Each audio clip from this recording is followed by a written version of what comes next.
तो बहुत अच्छा इंडोनेशिया में जब हमें ये मेजबानी मिल रही थी तभी प्रधानमंत्री नरेंद्र मोदी की तरफ से कह दिया गया था कि हमारा जो पूरा फोकस है वो इस समूह को समावेशी बनाने में होगा, इंक्लूसिवनेस पर हमारा जोर रहेगा और एक्शन ओरिएंटेड भी होगा। और आखिरकार यहां नई दिल्ली में G20 समिट में वो इंक्लूसिवनेस बढ़ाने के लिए, समानता बढ़ाने के लिए वो एक्शन वाला फैसला भी ले लिया गया है।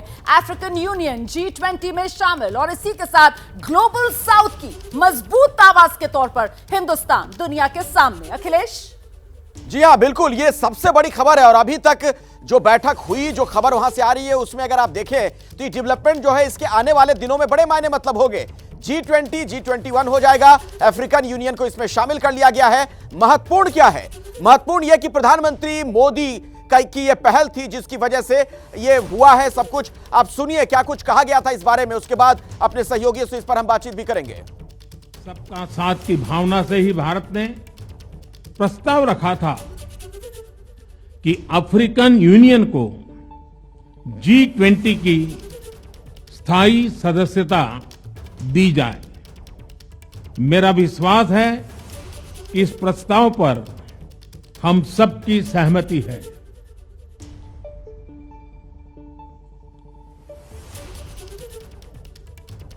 आप सबकी सहमति से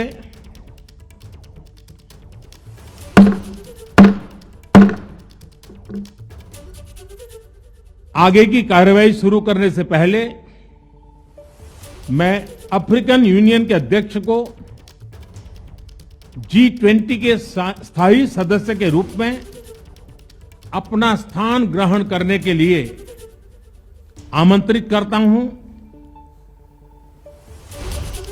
ये वो वक्त, ये वो लम्हा जब इसका उद्घोष किया प्रधानमंत्री मोदी ने और इस तरीके से G20 अब G21 हो गया है। सीधे अभिषेक उपाध्याय का हम रुख करना चाहेंगे। और अभिषेक, बार बार मोदी कहते हैं या उनकी पार्टी के लोग कहते हैं कि रिकॉर्ड लगातार बनाते रहते हैं नरेंद्र मोदी, तो एक और रिकॉर्ड उनके नाम हो गया। G20 को उन्होंने G21 बना दिया। बिल्कुल, देखिए अभी रोमाना ने एक बात कही थी इंक्लूसिव, ये बात बहुत ही महत्वपूर्ण है क्योंकि अफ्रीका में चीन का निवेश बहुत ज्यादा है लेकिन वो इंक्लूसिव नहीं है, वो जियोपॉलिटिकल है, उसके अपने जो स्ट्रेटेजिक इंटरेस्ट हैं। लेकिन भारत का इंक्लूसिव है और आज से नहीं है, पिछले 70 सालों से भारत अफ्रीका का पार्टनर है लेकिन इंक्लूसिव वहां पर इन्वेस्टमेंट भारत अपना कर रहा है। और ऐसे में अफ्रीका को शामिल करना, G21 कर देना, सीधा सा भारत की वो जो विरासत है अफ्रीका के साथ, जो इंक्लूसिव रिश्तों की विरासत है, वो आगे जाएगी। और जो ग्लोबल साउथ की बात कर रहे हैं हम कि विकासशील देशों का नेता कौन है, अफ्रीकन यूनियन के साथ आने से इस पर बहुत ही गहरी मोहर लगने जा रही है। और ये जो न्यू वर्ल्ड ऑर्डर है, इस न्यू वर्ल्ड ऑर्डर में भारत का जो स्थान है वो इससे बहुत ज्यादा उच्च और गरिमामय प्रतीत हो रहा है। जी बिल्कुल, तो वर्ल्ड ऑर्डर जो है वो बदलता हुआ और विकासशील देशों का नेता, उसके प्रमुख अब नरेंद्र मोदी साफ तौर पर नजर आ रहे हैं। रोमाना, बिल्कुल, देखिए प्रधानमंत्री नरेंद्र मोदी की तरफ से साफ किया गया है किस तरीके से मानव कल्याण को प्राथमिकता देते हुए, इंक्लूसिव तरीके से, समावेशी बनाते हुए, समानता की तरफ दुनिया को आगे लेकर जाना है। सभी खास मेहमान हमारे साथ बने हुए हैं। अब यहां से जिस तरीके से मंथन शुरू हो चुका है, वो पहला सेशन जो शुरू हुआ है, मुझे लगता है जल्दी से दीपक बोरा जी, अगर मुझे सुन पा रहे हैं आप, तो ये वन अर्थ वाला पहला सेशन है और यहां सहमति इस रूप में पहली बनती हमने देखी कि साहब अफ्रीकन यूनियन को शामिल करने पर सब सहमत। लेकिन ये जो वन अर्थ वाला सेशन होगा, इसमें आपको क्या लगता है कहां पर सहमतियां बन रही होंगी और कहां अभी भी कुछ चुनौती होगी सहमति बनाने पर? सबसे बड़ी चुनौती कौन सी है हमारे सामने मैम? मेरी उम्र 72 साल की है। मैं आपको बता सकता हूं कि मैंने अपने जीवन में अगर मानवता पर एक थ्रेट देखा था जो हम लोग एक्सटिंक्ट हो सकते थे, खत्म हो सकते थे, वो उसी चाइनीज महामारी। और दूसरा है क्लाइमेट चेंज।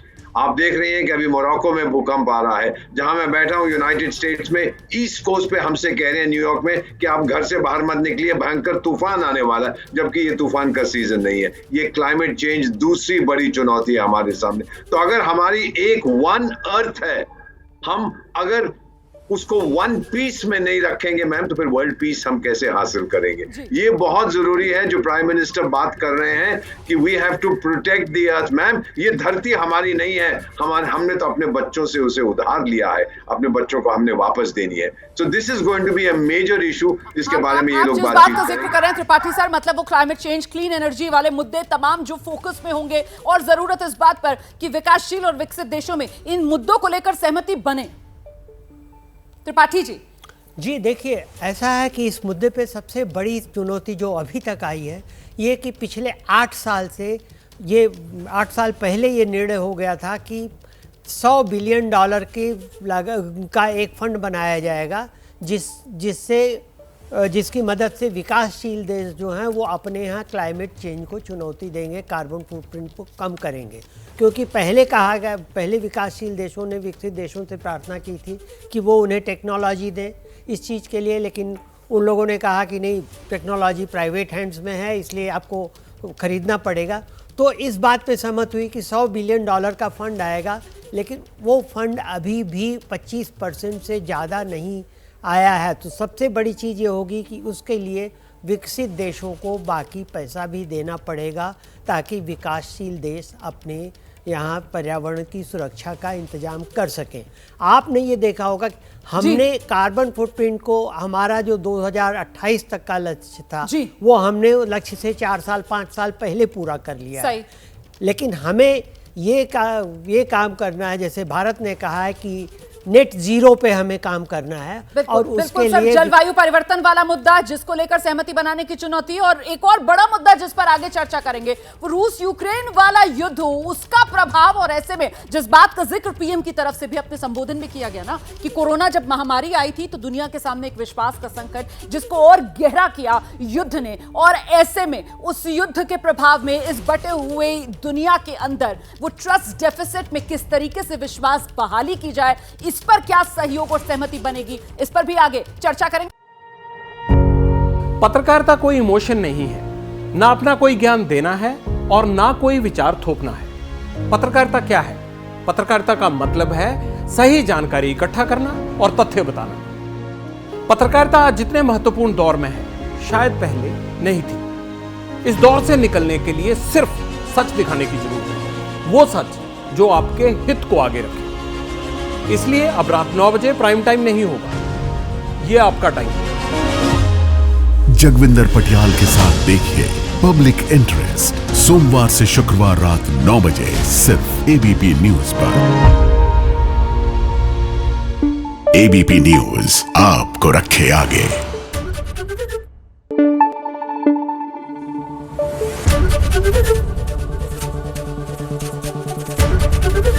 एबीपी न्यूज आपको रखे आगे।